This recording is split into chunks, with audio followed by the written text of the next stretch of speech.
ایک ہوتی ہے عزت اور ایک ہے حب جاہ، دونوں میں فرق ہے. عزت تو انسان کی فطرت ہے، عزت دار لوگوں کو عزت چاہیے. حب جاہ کا مطلب تکبر، یہ الگ چیز ہے. ان دونوں میں فرق ہے. تکبر کا مطلب یہ ہوتا ہے بعض لوگ ہر چیز میں اپنی ٹانگ اونچی رکھنے کی کوشش کرتے ہیں، دوسرے کو نیچا کرتے ہیں. یہ تکبر ہے، یہ چیز اللہ کو پسند نہیں ہے. اسی طرح اپنے بڑے کے سامنے بڑا بننے کی کوشش کرنا، یہ بھی تکبر ہے. جیسے شیطان کو اللہ نے حکم دیا، یا موضوع نہ چینج ہو جائے، ذرا سنبھال کے رکھیں کیا بات چل رہی تھی. شیطان کو اللہ نے حکم دیا کہ آدم کو سجدہ کرو. شیطان نے کیا کہا کہ آدم چھوٹا میں بڑا، ٹھیک ہے نا.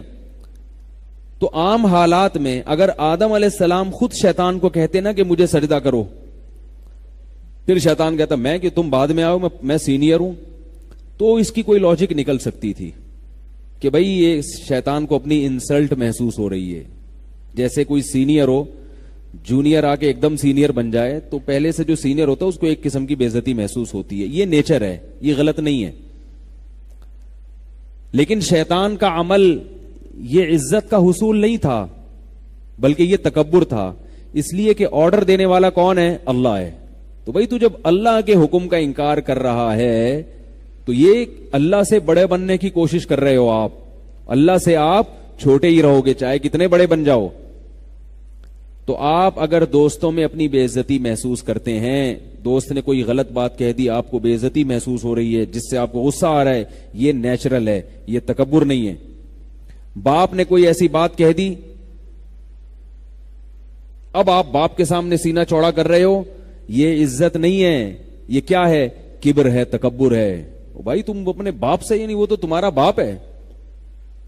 لوگ کہتے ہیں نا جب کسی کو تانا دینا ہوتا ہے کہ وہ اس کو آنے دو، یہاں ہم اس کا بھی باپ ہے، کہتے ہیں نا لوگ. یعنی اس چیز میں ہم اس کا بھی باپ ہے، ہم اس سے 2 ہاتھ آگے ہیں.